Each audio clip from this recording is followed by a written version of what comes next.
विक्रम ने सबके सामने अनु के गले में 3 गांठें डालकर मंगलसूत्र पहनाया और उसकी उंगली में अंगूठी भी पहना दी।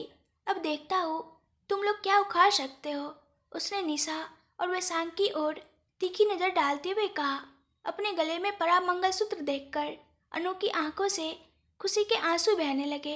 अब तक उसकी जिंदगी किस ओर जाएगी, उसका भविष्य क्या होगा, यहाँ तक कि उसके बच्चे का पिता कौन होगा, इन सवालों ने उसे हर दिन रुलाया था। लेकिन आज उन सभी सवालों का जवाब विक्रम ने अपने हाथों से उसके गले में डाले गए इस मंगलसूत्र के रूप में दे दिया था। रो रही अनु को मंजू जी अपने पास खींचकर दिलासा देने लगी।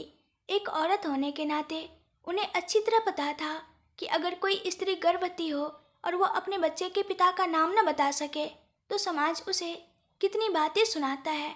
और फिर अनु उनके वंश का उत्तराधिकारी अपनी कोख में लिए घूम रही थी, तो स्वाभाविक था कि मंजू का प्यार उसके लिए और भी बढ़ गया।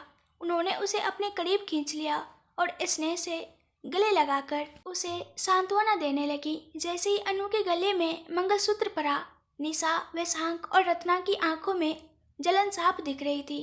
उन्हें इस तरह देखकर विक्रम सबसे पहले वैशांक के पास गया, उसका कॉलर पकड़कर उसे घसीटता हुआ सबके बीच ले आया और फिर गुस्से में उसकी जबड़े पर 2 जोरदार घूंसे जड़ दिए। वैशांक दर्द से तड़प उठा और विक्रम से गिड़गिड़ाने लगा, प्लीज मुझे छोड़ दो। लेकिन विक्रम का गुस्सा चरम पर था।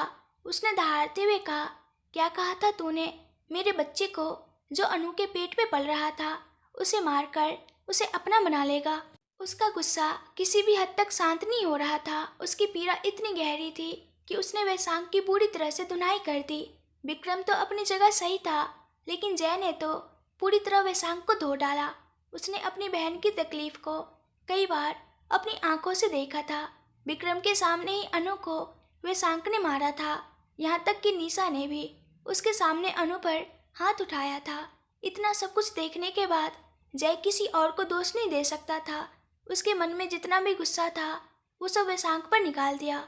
जब जय वैशांक को देख रहा था तभी विक्रम ने धीमे से कहा, हेलो मैडम, इधर आइए जरा। रत्ना डर से गला सूखते हुए खड़ी थी, लेकिन जैसे ही विक्रम ने जोर से गरजते हुए कहा, इधर आ, वह कांपती हुई धीरे धीरे उसके पास आकर खड़ी हो गई। विक्रम ने गुस्से में कहा, क्या कहा था तूने मेरे माँ बाप से कि मैं उस लड़की के पीछे पड़ा हूँ जो पेट से है? क्या क्या बोला था तूने उसे कि रोज किसी और के साथ घूमती है? ये मत भूल कि वो भी तेरी ही बेटी के बराबर है, फिर भी तूने उसके लिए इतने घटिया शब्द कहे। क्या तुझे खुद पर शर्म नहीं आई? गुस्से में आकर विक्रम ने रत्ना को जोर से पकड़कर खींचा और एक करारा थप्पड़ जड़ दिया। वो थप्पड़ इतना जोरदार था कि रत्ना के दांत तक हिल गए और वो दर्द से कराह उठी। एक थप्पड़ से उसका जबड़ा भी सूज गया। तूने कितनी बातें कह दी, अगर दोबारा उसका नाम भी अपनी जुबान पर लाई तो जुबान काट दूंगा, कहते हुए इस बार विक्रम ने एक और थप्पड़ जड़ दिया। अनु को अभी भी यकीन नहीं हो रहा था। रत्ना ने उसे इतनी बातें कह दी, जबकि अब तो उसे भी पता चल चुका था कि उसके पेट में विक्रम का बच्चा पल रहा है। आखिर कैसे उसने इतना सब कुछ बोल दिया? गुस्से में अनु ने अपने आंसू पोंछे और रत्ना की तरफ बढ़कर उसे घृणा से देखा। बचपन से जो तकलीफ उसने दी और अब जो अपमान किया, उसके गुस्से में अनु ने इस बार रत्ना के गाल पर जोरदार थप्पड़ मार दिया। मूर्ति जी को भी बहुत तकलीफ हुई। उन्होंने सोचा था कि उनकी बेटी कभी गलत नहीं कर सकती, लेकिन अब एक पिता होने के नाते उन्हें महसूस हुआ कि वह सच को समझ ही नहीं पाए। अनु की तरफ देखते हुए उनकी आंखों में बस यही था, मुझे माफ कर दो बेटा। श्रेया के लिए तो यह किसी सदमे से कम नहीं था। उस दिन उसे फंक्शन में लाने की जिद मैंने की थी, ऊपर से मैंने ही उसे इतना कुछ कह दिया, यह सोचकर वह खुद को ही कोस रही थी। आखिर में विक्रम निशा के पास गया और गरजते हुए कहा, तूने उसे इतने दिन तक जो तकलीफ दी उसके लिए उसके पैरों में गिरकर माफ़ी मांग। निशा ने तड़पते हुए जवाब दिया, माफ़ी मांगो? मैंने जो किया जानबूझकर किया, तुम्हें पाना चाहती थी इसलिए किया। और यही नहीं, चाहे तुम उससे शादी भी कर लो, मैं तुम्हें पाने के लिए कुछ भी करूँगी। इसके लिए सिर्फ उसे ही नहीं बल्कि उसके पेट में पल रहे बच्चे को भी मारने से पीछे नहीं हटूंगी। यह सुनते ही इस बार निशा को मारने की बारी श्रेया, जय, महेश्वरी जी, कल्याण जी, महेंद्र जी, मंजू जी, वैष्णवी और मूर्ति जी की थी। हर कोई बारी बारी से उसे मारता रहा और जब तक वह इन मारों को सहने की ताकत खो बैठी तब तक वह जमीन पर गिर चुकी थी। तू तू सच में एक लड़की ही है ना? फिर भी दूसरी लड़की के साथ अन्याय करने की सोच रही है। सबने नफरत भरी नजरों से निशा को देखा। अगर ये बाहर रहेगी तो और ना जाने कितने घिनौने काम करने के लिए तैयार रहेगी। अरे जय, पुलिस स्टेशन में कॉल करके कहो कि इसे आकर ले जाए। इसके किए हुए गुनाह बताएंगे तो वही लोग इसे सलाखों के पीछे डाल देंगे। विक्रम ने गुस्से से कहा, सॉरी विक्रम, हमारी बेटी ने जो किया वो गलत था, लेकिन अगर वो पुलिस स्टेशन गई तो हमारी इज्जत मिट्टी में मिल जाएगी। हम वादा करते हैं कि वो दोबारा तुम्हारे आसपास भी नहीं आएगी। निशा के माता पिता ने हाथ जोड़कर कहा। अनु ने कड़े शब्दों में पूछा, क्या आपकी बेटी ने जो किया वो सिर्फ एक छोटी गलती थी और इसलिए आप चाहते हैं कि हम उसे यूं ही छोड़ दें? उनके पास कोई जवाब नहीं था। अनु ने आगे कहा, इतने महीनों से उसने मुझे टॉर्चर किया, मुझे तकलीफ देकर वो खुश होती रही। अगर यही दर्द आपकी बेटी को झेलना पड़ता तब भी क्या आप यही कहते? निशा अब भी गुस्से से अनु को घूर रही थी, लेकिन अनु ने बिना सोचे समझे उसके गाल पर जोर से थप्पड़ जड़ दिया और गुस्से में उसके चेहरे पर थूक दिया। और फिर अनु ने जोर से निशा को धक्का दिया और गुस्से में कहा, तू इंसान कहलाने के लायक ही नहीं है। जिस दर्द से तूने मुझे गुजारा है उसका हिसाब तुझे जरूर मिलेगा। वो दिन जरूर आएगा जब तुझे अपनी हर गलती की सजा मिलेगी। इतना सब कुछ होने के बावजूद निशा के चेहरे पर न तो कोई पछतावा था और न ही किसी गलती का एहसास। अंकल, अगर आप अपनी बेटी को यहाँ से लेकर चले जाते हैं तो वो जिंदा बच जाएगी, वरना मैं खुद अपने हाथों से इसका खात्मा कर दूंगा। विक्रम ने गुस्से से कहा।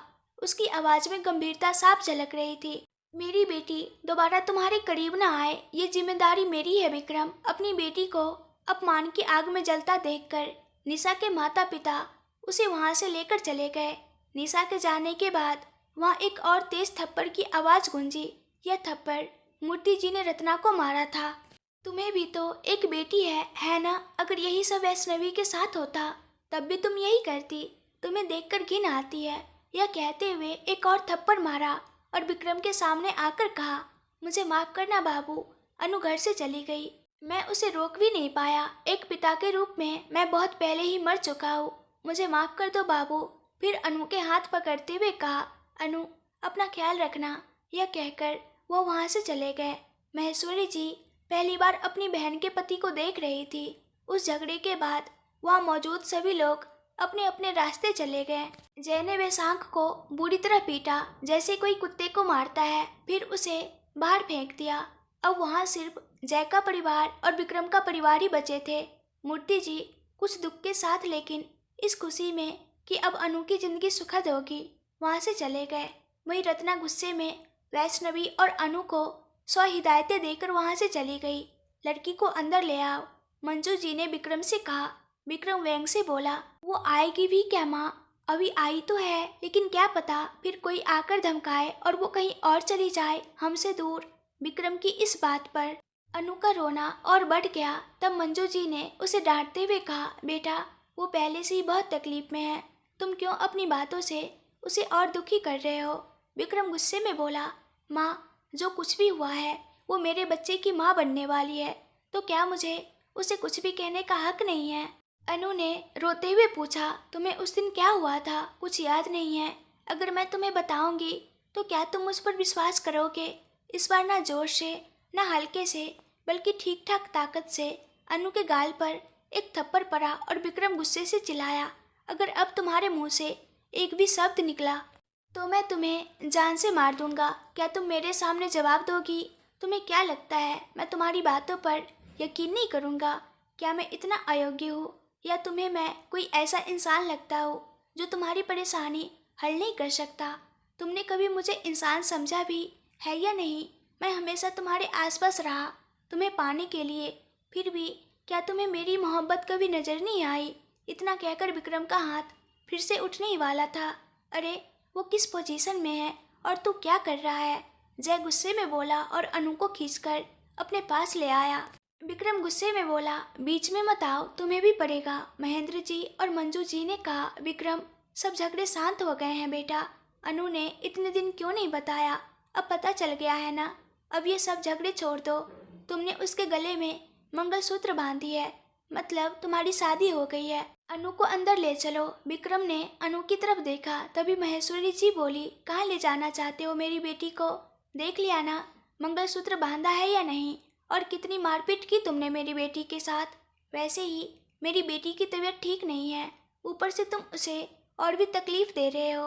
अगर उसे अपने घर लेकर जाओगे तो क्या गारंटी है कि वो और दुख नहीं सहेगी? विक्रम बोला, आंटी प्लीज, अब मैं तेरी आंटी नहीं तेरी सास हूँ। जब तक तेरा गुस्सा ठंडा नहीं होता तू अकेला ही रहेगा। चाहे तेरी शादी हो गई हो, लेकिन जब तक तू अकेले रहेगा तब तुझे मेरी बेटी की कीमत समझ आएगी। जब तक मेरी बेटी की डिलीवरी नहीं हो जाती मैं उसे तेरे घर नहीं भेजूंगी। जो करना है कर ले। बड़ी बातें कर रहा है। वैसे ही बीमार लड़की तूने कितनी बार मारा है? क्या तुझे लगा कि मेरी बेटी का कोई नहीं है? मैं उसकी माँ हूँ। अगर दोबारा मेरी बेटी पर हाथ उठाया तो मेरी बेटी तेरे घर कभी वापस नहीं जाएगी, वो यहीं रहेगी मेरे पास। महेश्वरी जी ने गुस्से में कहा। उनकी बात सुनते ही जय ने कार निकाल दी। कल्याण जी और महेश्वरी जी अनु को संभालते हुए कार तक ले जाने लगे, लेकिन अनु बार बार पलटकर विक्रम की तरफ देख रही थी। मंजू जी ने गुस्से से कहा, अनु को ऐसे ही लेकर जा रहे हैं और तू बस खड़ा देख रहा है। अपनी सास से कहो कि अनु को यहीं रहने दे।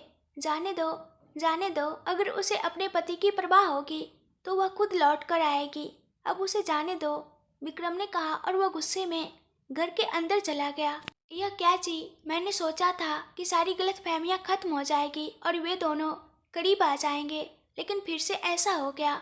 मंजू जी ने महेंद्र जी से दुखी मन से कहा, रहने दो मंजू, अनु को भी थोड़ा समय देना चाहिए। वैसे भी वह पहले से ही गुस्से में है। गुस्से में अगर उसने अनु से कुछ गलत कह दिया तो बात और बिगड़ जाएगी, लेकिन उसका गुस्सा कितनी देर टिकेगा? जब गुस्सा शांत हो जाएगा तो दोनों फिर से ठीक हो जाएंगे। हम कोई अच्छा दिन देखकर अपनी बहू को वापस घर ले आएंगे, महेंद्र जी ने समझाने की कोशिश की। पति की बात सुनकर मंजू जी ने सहमति में सिर हिला दिया और दोनों घर के अंदर चले गए। लेकिन श्रेया ने अपनी कार उठाई और जय की कार के पीछे पीछे उसके घर की ओर निकल पड़ी। जैसे ही जय, अनु, महेश्वरी जी और कल्याण जी के साथ हॉल में पहुंचे, महेश्वरी जी अनु के पास आई और उसकी गाल पर एक थप्पड़ जड़ दिया। वो अनु को गुस्से से देख रही थी, जबकि अनु रोते हुए बोली, सॉरी बड़ी माँ। महेश्वरी जी ने दुखी होकर पूछा, मतलब मैंने तुम्हें अपनी बेटी माना, लेकिन तुम्हें हम पराये लगते हैं, इसलिए तुमने हमसे इतनी बड़ी बात छिपाई। अनु ने भर्राए गले से कहा, ऐसी बात नहीं है बड़ी माँ, उन्होंने मुझे ब्लैकमेल किया था, इसलिए मैंने सच अपने अंदर ही दबा लिया। लेकिन इसका मतलब यह नहीं कि आप लोग मुझे पराये लगते हैं। अब इस दुनिया में मेरा एकमात्र रिश्ता आप ही लोग हो। अगर आप भी मुझे पराया समझेंगी तो फिर मेरा क्या होगा? अनु फपक फपक कर रो पड़ी। अनु को इस तरह रोते देख महेश्वरी जी का दिल पिघल गया। उन्होंने अनु को गले लगाकर कहा, बेटा तूने इतनी तकलीफ अपने अंदर ही रख ली, इतनी पीड़ा सह ली, लेकिन हमें कुछ नहीं बताया। अगर तू हमसे एक बार कह देती तो हम यह नौबती क्यों आने देते? दिन कितने दुखद रहे होंगे, ये सोचकर महेश्वरी जी भी बहुत दुखी हो जाती है। जय ने कहा, माँ पहले ही उसने अपनी सहन शक्ति से ज़्यादा तनाव ले लिया है, दुख सहा है। अब तुम भी उसे क्यों मार रही हो और दुख दे रही हो? असल में पहले मुझे तुम्हें मारना चाहिए। कितने झूठ बोले तुमने। महेश्वरी जी और कल्याण जी मिलकर जय के गाल पर एक एक थप्पड़ मारा। तभी श्रेया जय के घर में आई और अनु को पुकारा। जय ने गंभीरता से कहा, क्या है, अब क्यों आई हो? तुम्हारे भाई ने, तुमने मेरी बहन को मारा। क्या इतना काफ़ी नहीं है? फिर क्यों आई हो? उसके पेट में पल रहा तुम्हारा भांजा या भांजी है, ये सब पता चल गया, इसलिए उस पर प्यार उमड़ आया है ना? जय की बातों से श्रेया थोड़ी दुखी हुई, फिर भी अनु के पास जाकर अनु के हाथ पकड़कर बोली, मुझे माफ़ कर दे अनु, प्लीज़ मुझे माफ़ कर दे। वैसे भी इसमें तुम्हारी ही गलती है। सारी सच्चाई अपने मन में छुपाकर हम सबको कुछ बताए बिना हम कैसे समझते बताओ? कम से कम हम में से किसी एक को तो तुम्हें यह बात बतानी चाहिए थी। क्या तुम्हें लगा कि हम इतने पराये हो गए हैं? सच्चाई को अपने अंदर छुपा कर रखा, इतना दुख सहा, विक्रम को भी दुख दिया, हम सबको भी दुख दिया। अगर सच पता होता तो यह नौबत ही नहीं आती। तुमने अपनी जिंदगी को किसी और के हाथ में सौंप दिया और वो जैसे चाहे नचाया तुम्हें इतने दिनों तक। अब कभी ऐसी पागलपन वाली हरकतें मत करना अनु, प्लीज। श्रेया आंसू बहाते हुए बोली। मैं माफ़ी मांगती हूँ अनु, मुझे माफ़ कर दे। और उसे कसकर गले लगा लिया, उन दोनों को थोड़ी देर वैसे ही छोड़कर। ओए श्रेया, तुम ऐसे ही कसकर पकड़े रहोगी तो मेरे नातिन या नतनी के सांस लेना भी मुश्किल हो रहा होगा। श्रेया ने उसे दूर किया और अनु को जूस पिलाया। तुरंत ही जय अनु की दवाइयाँ लेकर आया। अनु ने बिना कुछ कहे सारी दवाइयाँ ले ली और कहा, मैं थोड़ी देर सो जाती हूँ, मुझे कमजोरी महसूस हो रही है। जैसे ही अनु जाने लगी, श्रेया अनु को उसके कमरे में ले गई और कहा, मुझे माफ़ कर दो, शायद तुम मुझसे गुस्सा हो, लेकिन प्लीज़ इस बार मुझे माफ़ कर दो। हमारी अनु बहुत अच्छी है। यह सुनकर अनु थोड़ा मुस्कुराई तो श्रेया ने कहा, मेरी बच्ची, और कहा कि वह आराम करे और बाहर चली गई। श्रेया के बाहर जाते ही अनु वॉशरूम गई। सुबह से रोने की वजह से वह बहुत चिड़चिड़ी हो रही थी। वह फ्रेश होकर नाइट ड्रेस पहनकर बेड पर लेट गई और आंखें बंद करते ही उसे विक्रम दिखने लगा। उसे लगा जैसे उसकी सारी परेशानियां खत्म हो गई है। फिर भी अनु के आने पर वह कम से कम इतना तो कह सकता था कि यहाँ रुको। विक्रम पर उसे गुस्सा आ रहा था और अपने गले में बंधी हुई मंगलसूत्र को गर्व से देखते हुए उसने उसे अपने हाथों में लिया और कहा, सब कुछ ठीक होने के बाद तुमने मुझे मंगलसूत्र पहनाई थी ना, और उस पर चूम लिया। सच जानने के बाद भी क्या तुम्हें मुझ पर गुस्सा है? क्यों विक्रम जी? इतने दिनों तक मैंने आपको दूर रखा, अब आप मुझे दूर रख रहे हो। क्या हमारा साथ रहना किस्मत में नहीं है? यह सोचकर उसकी आंखों से आंसू आ गए। उसने उन्हें पोंछा और उदासी से आंखें मूंद ली। यहाँ विक्रम बाबू भी उस झगड़े से बहुत परेशान थे। वो गर्म पानी से नहाया और फिर आराम से बेड पर लेट गया। उसे अपनी सारी टेंशन दूर होती महसूस हुई। उनके आंखों के सामने अनु का मासूम चेहरा आ गया। ये झूठी, कम से कम ये तो कहती कि मैं यहीं रहूंगी। इतना होने के बाद जैसे ही मौसा मौसी ने उसे बुलाया, वह उड़ती हुई चली गई।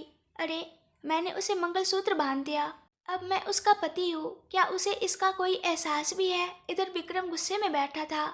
उधर जैसे ही हमारी श्रेया अनु के कमरे से बाहर आई, उसने देखा कि जय अपने कमरे की ओर जा रहा था।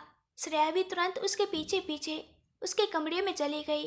अंदर जाते ही उसने जय को झटके से धक्का दिया, दरवाज़ा बंद किया और उसे कसकर पकड़ लिया। क्या है, बहुत ज़्यादा बोल रहे थे तुम, कहते हुए उस पर झपट पड़ी। जय उसकी हरकतें देख रहा था। उसने श्रेया का हाथ पकड़कर पीछे की ओर मोड़ा और कहा, क्या हो रहा है? हद से ज़्यादा कर रही हो तुम। जमीन पर पैर नहीं है तुम्हारे, इतना घमंड क्यों है तुम्हें और तुम्हारे भाई को? तुम्हें लगता है कि तुम जो चाहो कर सकते हो और हम चुपचाप देखते रहेंगे? तुम्हारी और तुम्हारे भाई की खाल उधेड़ दूंगा मैं। जय ने गुस्से से कहा। अरे गंदे आदमी, छोड़ो मुझे, दर्द हो रहा है, श्रेया चिल्लाई। जय ने उसका हाथ छोड़ दिया और कहा, अगर तुमने फिर से कुछ करने की कोशिश की तो मैं तुम्हारा हाथ तोड़ दूंगा। तुम्हारी किस्मत अच्छी है इसलिए तुम ऐसा कर रहे हो। रुको, मैं तुम्हारे बारे में अपने भाई को बताऊंगी। श्रेया ने धमकी दी।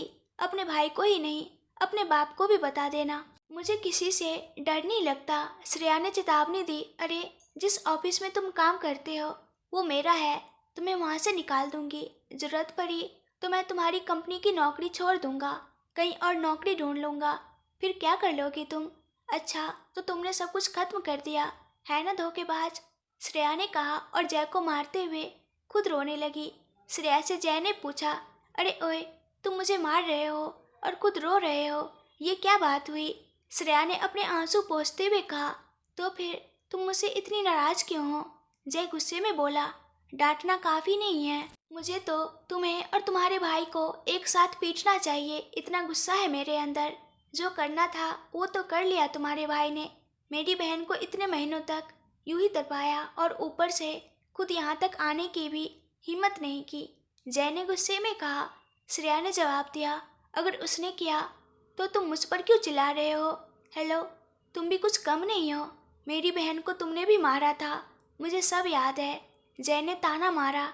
अरे, वो गुस्से में हो गया था, हमें सच तो पता नहीं था ना इसलिए, पर अब जब सच सामने आ गया है तो श्रेया ने सफाई दी। हाँ हाँ, जब चाहो मारो, जब चाहो गाली दो, तुम्हारी मर्जी चलेगी, और हमारी बारी आएगी तो सही वक्त आने दो, फिर बताऊंगा तुम्हें, जय ने कहा और जाने लगा।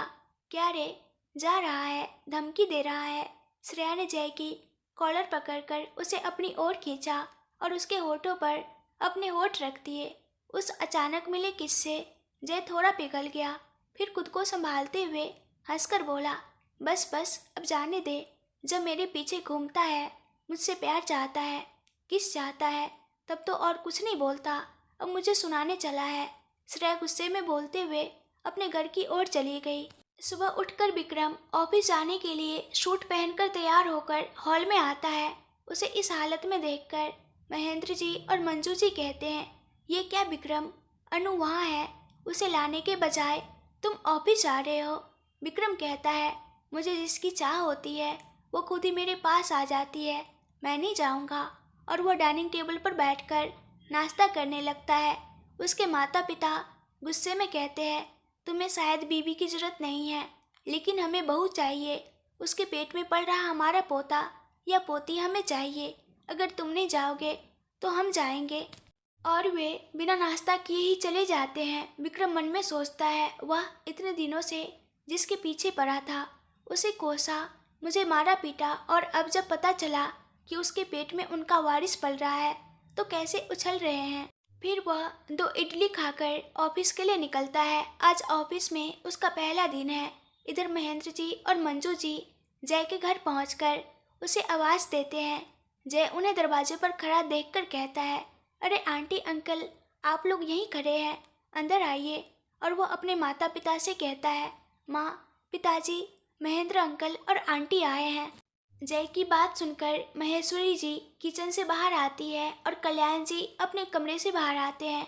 महेश्वरी जी कहती है, बैठिए भाभी, भैया बैठिए, और वह उन्हें जूस लाकर देती है। मंजू पूछती है, अनु कहाँ है भाभी? महेश्वरी जी बताती है, वह उठी है, उसने टैबलेट ली है जिससे उसे नशा सा आ रहा है, इसलिए वह थोड़ी ज़्यादा सोती है। मैं एक बार अनु को देखकर आती हूँ भाभी, कहते हुए महेश्वरी जी अनु के कमरे की ओर चली गई। अभी अभी फ्रेश होकर अनु भारी मन से बेड पर बैठी थी। महेश्वरी जी कमरे में आकर प्यार से पुकारते हुए बोली, बेटा अनु, और उसके पास आ गई। महेश्वरी जी को देखकर अनु बेड से उठने लगी, लेकिन उन्होंने उसे फिर से बैठाते हुए कहा, कोई बात नहीं बेटी, बैठी रहो, और खुद भी पास में बैठ गई। फिर उन्होंने स्नेह से पूछा, अब तबीयत कैसी है बेटी? अनु ने हल्की मुस्कान के साथ जवाब दिया, अब ठीक हूँ बड़ी माँ। मंजू जी ने पूछा, कैसी है अनु की तबीयत अब? अनु ने जवाब दिया, अब ठीक है माँ। कितने महीने हो गए अनु? महेश्वरी जी ने कहा, आज 7वां महीना लग गया भाभी। आज हॉस्पिटल में चेकअप के लिए ले जाना है। मंजू जी ने अपनी बहू को देखते हुए कहा, अभी ले चलते हैं भाभी, देखो ना इसका चेहरा कितना मुरझा गया है।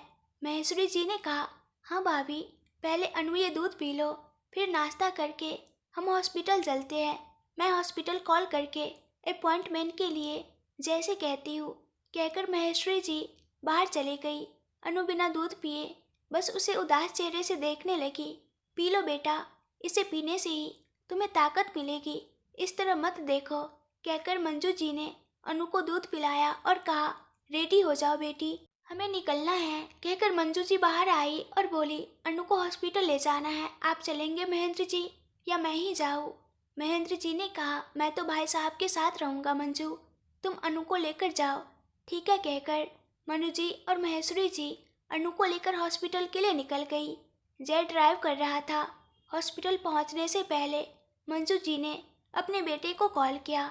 इस वक्त विक्रम अपने पहले दिन ऑफिस गया था और सारी जिम्मेदारियां संभाल रहा था। ऑफिस में सबने उसका स्वागत किया। थोड़ी देर बाद जब काम सीखने में व्यस्त था, तभी उसे मंजू जी का फ़ोन आया। विक्रम ने फ़ोन उठाया और कहा, बोलो माँ। मंजू जी बोली, अनु को हॉस्पिटल ले जा रहे हैं। हॉस्पिटल? विक्रम तुरंत चिंतित हो गया और काम रोककर घबराहट में बोला, अब क्या हुआ माँ? अरे कुछ नहीं हुआ, बस रेगुलर चेकअप के लिए ले जा रहे हैं, मंजू जी ने समझाया। अब विक्रम थोड़ा शांत हुआ और बोला, ओह ठीक है माँ। फिर मंजू जी बोली, वैसे तू भी आ जा, इस महीने स्कैनिंग होगी, अच्छा रहेगा अगर तू पास रहेगा। विक्रम ने जवाब दिया। कोशिश करूँगा माँ, अभी आप लोग जाइए। और फ़ोन काट दिया। मंजू जी चुप हो गई और मन ही मन सोचने लगी, पता नहीं ये लड़का क्या सोचता रहता है। हॉस्पिटल पहुँचते ही, चूँकि पहले से अपॉइंटमेंट लिया हुआ था, अनु को तुरंत डॉक्टर के पास ले जाया गया। डॉक्टर साहब बाकी सभी टेस्ट करने के बाद अनु को स्कैनिंग रूम में ले जाते हैं। उन्होंने महेश्वरी जी और मंजू जी को कैबिन में ही रुकने के लिए कह दिया। अनु के साथ कोई नहीं था, इसलिए वह धीरे से बेड पर लेट गई। जब डॉक्टर ने उसके उभरे हुए पेट पर जेल लगाकर स्कैनिंग शुरू की, तभी किसी ने उसका हाथ पकड़ लिया। उसने तुरंत सिर घुमाकर देखा तो पाया कि विक्रम उसका हाथ थामे हुए था और स्क्रीन पर उम्मीद से देख रहा था कि उनका बेबी दिख रहा है या नहीं। स्क्रीन पर कभी बेबी के पैर, कभी हाथ, तो कभी हल्का सा सिर दिख रहा था। यह देखकर विक्रम की आंखें खुशी और भावनाओं से नम हो गई। विक्रम को इस तरह देख अनु की भी आंखें भर आई। जब उसने भी स्क्रीन पर अपने बेबी को देखा तो उसकी आंखों में भी आंसू छलक पड़े। डॉक्टर ने स्कैनिंग पूरी करके बताया कि बेबी बिल्कुल स्वस्थ है। यह सुनकर विक्रम और अनु ने राहत की सांस ली। स्कैनिंग पूरी होने के बाद अनु ने अपने पेट पर लगा जेल टिश्यू से साफ किया और वापस कैबिन में आ गई। डॉक्टर ने सभी स्कैनिंग और टेस्ट रिपोर्ट्स चेक करने के बाद कहा, बेबी तो बिल्कुल ठीक है, लेकिन अनु बहुत कमज़ोर है, उसका ब्लड भी कम है। अगर यह स्थिति डिलीवरी तक बनी रही तो समस्या हो सकती है, इसलिए ठीक से खाना लेना बहुत ज़रूरी है। साथ ही इस महीने से दवाइयों की मात्रा भी बढ़ा रहे हैं, दवाइयाँ समय पर लेनी होगी। डॉक्टर ने अनु को और भी कई सावधानियां बरतने की हिदायत दी तो महेश्वरी जी ने जवाब दिया, जी मैडम। उधर अनु की एक हथेली अभी भी विक्रम के हाथ में थी और वह बस उसे ही देखे जा रही थी। मैं दवा लेकर आता हूँ मम्मी, कहकर विक्रम मेडिकल स्टोर चला गया। दवा खरीद कर वापस आया और महेश्वरी जी के हाथ में थमा दी। मम्मी, ऑफिस का टाइम हो रहा है, मैं चलता हूँ। यह कहकर उसने अनु की तरफ एक नज़र डाली और वहाँ से चला गया। विक्रम को जाता हुआ देखकर अनु उदास हो गई। यह देख मंजू जी मन ही मन सोचने लगी, हे भगवान, इस लड़के को इतना अहंकार क्यों है? जो किया वह खुद किया और अब इस बच्ची को ही तकलीफ दे रहा है। क्या एक गर्भवती लड़की को इस तरह दुख देना सही है? विक्रम आया और चला भी गया, लेकिन जय फिर भी चुप ही था। इसको बाद में देख लेंगे सोचकर उसने कुछ नहीं कहा। अब जब चेकअप पूरा हो गया तो महेश्वरी जी, मंजू जी और अनु कार में बैठकर वापस घर निकल पड़े। रास्ते में अनु के लिए उनकी बड़ी माँ फल और ड्राई फ्रूट्स लेकर घर चली गई। मंजू जी ने महेश्वरी जी से कहा, भाभी, हम अनु को बाद में ले जाएंगे। महेश्वरी जी ने जवाब दिया, जिसने गलती की उसे पत्नी की जरूरत नहीं, लेकिन आपको बहू चाहिए। वह गुस्से में है, लेकिन बहन, विक्रम ने कुछ नहीं कहा। अगर हम भी वैसे ही रहे तो कैसे चलेगा?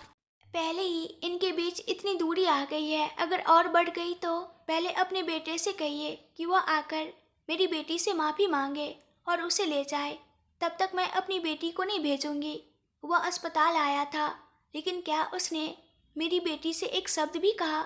जो हुआ उसमें मेरी बेटी की क्या गलती है? मेरी बेटी से नाराज़ होने से क्या मिलेगा? मैं अपनी बेटी को नहीं भेजूंगी, बिल्कुल नहीं। अब चाहे मेरी बेटी की डिलीवरी हो, बेटा हो या बेटी, मेरी बेटी मेरे ही घर रहेगी। वो हमारे लिए कोई बोझ नहीं है। महेश्वरी जी ने साफ कह दिया। अपने बेटे के ऐसे व्यवहार से मंजू जी को समझ नहीं आ रहा था कि वह क्या कहे। उन्हें एहसास हुआ कि इस सब के बीच अनु बहुत तकलीफ में थी। वह अनु के पास गई और कहा, बेटा, तुम चिंता मत करो, हम जल्दी ही तुम्हें अपने घर ले जाएंगे। वह अभी थोड़े गुस्से में है, जब उसका गुस्सा शांत होगा तो वही तुम्हें लेने आएगा, ठीक है? तब तक तुम अपना ध्यान रखो, तुम्हारी सेहत ठीक रहेगी तो पेट में पल रहा बच्चा भी ठीक रहेगा। इसलिए कोई टेंशन मत लो, स्वस्थ रहो, समय पर दवा लो और सही से खाना खाओ, ठीक है? हम अब चलते हैं। तुम्हारी बड़ी माँ ने हमारे मुंह पर ही कह दिया कि वह तुम्हें नहीं भेजेंगी। अब क्या करे? मंजू जी ने कहा। अनु को भी समझ नहीं आ रहा था कि वह क्या कहे। न तो वह अपनी बड़ी माँ की बात को टाल सकती थी और न ही सासू माँ की बात को मना कर सकती थी। बेचारी अनु बहुत दुखी थी। अंत में उसने सिर्फ सिर हिलाकर ठीक है माँ कह दिया। महेंद्र जी भी बहू के पास जाकर अनु के सिर पर हाथ फेरा और कहा, बेटी ध्यान रखना, वो आएगा और तुम्हें हमारे घर ले जाएगा। ठीक है, तुम ध्यान रखना, हम चलते हैं, बाय जय। यह कहकर वे घर चले गए। उनके जाने के समय शाम हो रही थी। विक्रम भी तभी ऑफिस से घर आया था। अपने माता पिता को देखकर भी विक्रम अपने कमरे में जाने लगा तो महेंद्र जी ने उसे डांटा। विक्रम, तुम ये क्या कर रहे हो? मैंने क्या किया डैडी? विक्रम ने कहा, इतने दिनों तक तुम उसे चाहते थे, तुमने उससे प्यार किया, उसके पीछे पड़े रहे, उसे दुख पहुंचाया। अब सारी सच्चाई सामने आ गई है। अनु के पेट में पल रहा बच्चा तुम्हारा है, ये जानने के बाद भी तुम अनु को दूर रख रहे हो, बल्कि तुमने सबके सामने उससे शादी भी की। क्या तुम्हें पता है वो लड़की वहाँ तुमसे दूर रहकर कितना दुख झेल रही होगी? क्या दुख? जब उसे पता चला कि उसके पेट में पल रहा बच्चा मेरा है तो वो कहाँ गई थी? उसने फैसला किया था कि वो मुझसे दूर रहेगी, है ना? अब भी उसे वैसे ही रहने दो। अब और तब में कोई फर्क नहीं है ना? विक्रम ने कहा और अपने कमरे में चला गया। जाओ जाओ, ऐसे मतलबी बेटे को जन्म देने के लिए तुम्हें ही मारना चाहिए। महेंद्र जी मंजू जी पर गुस्सा हुए। क्या वो सिर्फ मेरा बेटा है? आपका भी तो बेटा है, उसकी बुद्धि आप ही से तो मिली है, क्या करेंगे? महेंद्र जी ने व्यंग से कहा, मैंने तुम्हें शादी से पहले ही माँ ने बना दिया था। आपकी बातें बहुत हो रही है। आप कमरे में चलो, मैं आपको बताती हूँ। मंजू जी ने अपना पल्लू झटका और बेडरूम में चली गई। महेंद्र जी चुपचाप हॉल में बैठे रहे, सोचते हुए कि ये दोनों माँ बेटे ही अजीब है, और सोच रहे थे कि अगर वह अभी कमरे में गए तो ना जाने कौन सा विश्व युद्ध छिड़ जाएगा। इधर अनु ने डिनर खत्म किया, दवा ली, थोड़ी देर वॉक की और फिर अपने कमरे में सोने चली गई। जय अपनी बहन के पास आया और बैठते ही पूछा, वो नहीं आया इसलिए उदास हो क्या अनु? ऐसी कोई बात नहीं है भैया, लेकिन सच्चाई जानने के बाद भी उन्होंने एक बार भी मुझसे बात नहीं की। इतने दिनों तक मैंने सच नहीं बताया, इसलिए मुझसे नाराज थे, समझ में आता है, लेकिन अब तो सब कुछ साफ हो चुका है। ऊपर से उन्होंने मुझे मंगलसूत्र भी पहनाया है, फिर भी वो मुझसे दूर क्यों हैं? अनु ने अपनी आंखों से आंसू पोंछते हुए कहा, तू मत रो अनु, वो गुस्से में है ना, जब उसका गुस्सा कम होगा तो खुद ही आएगा, लेकिन तुझे अभी रोना नहीं चाहिए, कहकर जय ने अपनी बहन के आंसू पोंछे। थोड़ी देर उससे बात की और फिर अपने कमरे में चला गया। रात के 11 बजने वाले थे, तभी जय का फोन बज उठा। नींद में ही उसने फोन उठाया और कान से लगाया। आकर दरवाजा खोल वे विक्रम की आवाज़ सुनकर जय एकदम उठकर बैठ गया। तब मोबाइल में विक्रम का नंबर देखकर इस समय ये क्यों आया है, ये सोचते हुए आंखें मलते हुए जय ने उठकर दरवाज़ा खोला। बाबूजी रौब से जय को पीछे धकेलते हुए अनु के कमरे की तरफ जाने लगा। जय ने व्यंग से विक्रम के कंधे पर हाथ रखकर पूछा, हेलो, क्या है बाबू? ऐसे आधी रात को, जैसे ये तुम्हारा ससुराल हो, ऐसे क्यों आ रहे हो? जय की बात पर विक्रम पीछे मुड़कर एक आंख ऊपर उठाकर जय को देखा। क्या है? तो जय ने सोचा, ओह, अब ये इसका ससुराल है ना, ओके ओके, सॉरी। फिर भी इस आधी रात को क्यों आए हो यार? मेरी मर्जी पे। जय ने कहा, आह, सारी तुम्हारी मर्जी ही चलेगी, है ना? फिर उसे कुछ कहने जा रहे हो तो दोस्त होने का भी लिहाज नहीं करूँगा, कुचलकर गिरा दूंगा, मार डालूंगा, समझे? तुझे इतनी अकड़ किस बात की है? निकल यहाँ से, मुझे अपनी पत्नी के पास जाना है, विक्रम ने स्टाइल में कहा और अनु के कमरे की तरफ बढ़ गया। जय उसे देखता ही रह गया और विक्रम ने दरवाज़ा बंद कर लिया। इस लड़की की अकड़ तो हद से ज़्यादा है। जय मन ही मन गुस्से में बड़बड़ाया और फ्रिज से पानी की बोतल निकालकर पानी पीने लगा। तभी महेश्वरी जी भी पानी लेने बाहर आई और जय को देखकर बोली, अरे जय, अभी तक सोया नहीं? सो ही गया था माँ, लेकिन आपके दामाद साहब यहाँ आ गए। महेश्वरी जी बोली, विक्रम अभी यहाँ क्या कर रहा है? अनु के पास गया क्या? गुस्सा खत्म हो गया लगता है, तभी तो आ गया। क्या पता क्यों आया है, होगा कोई कारण, सुबह देख लेंगे। आप जाइए और सो जाइए माँ। इतना कहकर जय भी अपने कमरे में चला गया। महेश्वरी जी मुस्कुराने लगी और बोली, लगता है मेरे दामाद को आधी रात में अपनी पत्नी पर बहुत प्यार उमड़ रहा है। इतना कहकर वह अपने कमरे में चली गई। तभी कल्याण जी ने पानी की बोतल उठाते हुए पूछा, क्या हुआ मही, इतनी हंस क्यों रही हो? महेश्वरी जी मुस्कुराकर बोली, आपके दामाद आधी रात को हमारी बेटी के लिए आए हैं। गुस्सा कितने दिन तक रहेगा मही, वो लोग खुद ही धीरे धीरे पास आ जाएंगे, जाने दो। और दोनों भी सो गए। इधर विक्रम अनु के कमरे में जाकर दरवाज़ा बंद करके अंदर आया। उसने देखा कि अनु एक तरफ करवट लेकर सिकुड़ कर सो रही थी। ऐसे सोएगी तो बेबी को कोई दिक्कत तो नहीं होगी, विक्रम सोचते हुए अनु के पास लेट गया और उसे ध्यान से देखने लगा। जब अनु कॉलेज में थी तब कम से कम इंसानों जैसी लगती थी, लेकिन अब एकदम हड्डियों के ढांचे पर बस कपड़े डाल दिए हो जैसे दुबली लग रही थी। बस उसका पेट थोड़ा सा उभरा हुआ दिख रहा था। मेरी बेबी को अपने अंदर पालते हुए मुझे बिना बताए कितनी एक्टिंग की तुमने। कितनी बार मैंने गुस्से में चीख कर तुमसे पूछा, लेकिन कभी ये नहीं कहा कि मेरी कोख में तुम्हारा बच्चा पल रहा है विक्रम। यही सब सोचते हुए विक्रम ने धीरे से अनु के पेट पर हाथ रखा। विक्रम के हाथ के स्पर्श से अनु का पेट थोड़ा कड़ा महसूस हुआ। विक्रम हल्का सा मुस्कुराया और सोचने लगा, बस इतना सा है और इसी में मेरी बेबी को संभाल रही है। कैसे संभालती होगी? विक्रम के स्पर्श से अनु हल्का सा हिली। उसने धीरे से उसका हाथ हटाया और अपने गाल के नीचे रख लिया। इसे हाथ तो चाहिए लेकिन हाथ का मालिक नहीं। विक्रम हल्के से मुस्कुराया और धीरे धीरे अनु के गालों को सहलाने लगा। उसकी छुअन से अनु धीरे धीरे जागी। उसने हल्की सी आंखें खोली। विक्रम बहुत करीब था, इतना कि उसे लगा शायद ये सपना ही होगा।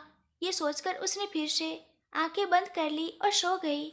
विक्रम को उसकी हरकत पर हल्की हंसी आ गई। उसने फिर से उसके गालों को हल्के से सहला दिया। इस बार अनु ने अपनी आंखें खोली और सामने विक्रम को देखते हुए भ्रमित होकर बोली, विक्रम जी आप सच में आ गए। इतना कहते ही उसकी आंखों से आंसू बहने लगे। आ गया, लेकिन रो मत, कहते हुए विक्रम ने उसके आंसू पोंछ दिए।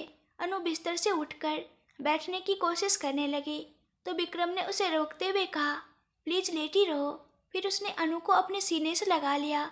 अनु ने अपना सिर विक्रम की छाती पर रख दिया और उसकी शर्ट को कसकर पकड़कर फूट फूट कर रोने लगी। उसके आंसू विक्रम की शर्ट को भिगोए हुए उसके शरीर से लगने लगे। मैंने कहा ना, रो मत, देखो मेरी तरफ, विक्रम ने धीरे से कहा। लेकिन अनु ने उसकी ओर देखे बिना उसे और जोर से गले लगा लिया और रोती रही। उसकी हालत देखकर अब विक्रम भी उसे रोक नहीं सका। उसने उसे वैसे ही अपनी बाहों में समेट लिया और उसकी पीठ को सहलाते हुए उसे सुकून देने लगा। जब अनु का रोना बंद नहीं हुआ तो विक्रम ने नरमी से कहा, अब बस करो अनु, तुम पहले ही बहुत रो चुकी हो। अगर ज़्यादा रोई तो तुम्हें चोट लग सकती है और बेबी को भी प्रॉब्लम होगी। फिर उसने अनु को अपने कंधे से टिकाकर धीरे से बैठाया और पास रखी पानी की बोतल उठाकर उसे थोड़ा पानी पिलाया।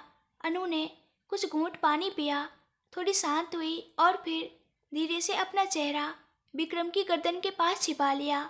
विक्रम ने अनु के कंधे के चारों ओर हाथ रखा और अपना एक हाथ उसके पेट पर रखा और पूछा, कितने महीने हुए? हॉस्पिटल में उसने ठीक से नहीं सुना था, इसलिए अब पूछ रहा था। इतने महीनों से मेरा बेबी और मुझे ही पता नहीं चलने दिया है ना, विक्रम ने कहा। अनु ने कहा, अगर मैंने नहीं बताया तो क्या आपको पता नहीं चलता? आखिर ये सब आपकी ही वजह से हुआ है। उस दिन जो कुछ भी हुआ आपको याद नहीं होने की वजह से ही बात यहाँ तक आ पहुँची। अगर आपको सब याद होता तो क्या हम इस मोड़ तक आते? अब जब याद आया तो ये सब कैसे हुआ, क्या हुआ, ये सब जानने की कोशिश की, वरना मुझे तो निशा के पास जाना भी याद नहीं आता। मैंने तो ये भी सोचा कि उससे पूछकर सच जानूं, लेकिन उस दिन हमारे बीच क्या हुआ ये याद करने की कोशिश ही नहीं की। मगर उस दिन जब तुम्हारी सौतेली माँ हमारे घर आकर जो भी बोली, इसके बाद निशा के साथ मेरी सगाई फिक्स कर दी गई, तब गुस्से में मैंने बहुत पी लिया, लेकिन उससे भी असर न हुआ तो मैंने थोड़े ड्रग्स ले लिए। उसी नशे में मैंने तुम्हारे बारे में सोचा, क्या हुआ होगा, क्या हो सकता है। पर उन ड्रग्स के असर से उस दिन की सारी बातें मुझे साफ साफ याद आ गई। तुम मेरे कमरे में आई थी, मैं तुम्हारे साथ था। तुमने मुझे किसी भी चीज़ से रोका नहीं और मैं तुम्हें अपना बना चुका था। वो सब इतनी स्पष्ट याद आ गया कि लगा अगर मैं पहले ही ड्रग्स ले लेता तो ये सब मुझे पहले ही याद आ जाता। वो पल, वो एहसास। अनु ने पूछा, तो फिर आपने निशा के पास जाकर बात की? विक्रम ने जवाब दिया, मैंने तय कर लिया था कि उससे सब सच उगलवाना है और वही किया। मैं नहीं चाहता था कि तुम फिर कोई बेवकूफ़ी करो, इसलिए मैंने तुम्हारी गर्दन में ये मंगलसूत्र बांध दी। विक्रम की बात सुनकर अनु उसकी आंखों में देखते हुए बोली, तो फिर आपने ये सब दोबारा मैं कोई पागलपन न कर दूँ, इसलिए मेरी गर्दन में ये मंगलसूत्र बांध दिया। विक्रम बोला, यानी कि तुम ये कह रही हो कि मैंने सब कुछ पहले से प्लान करके किया?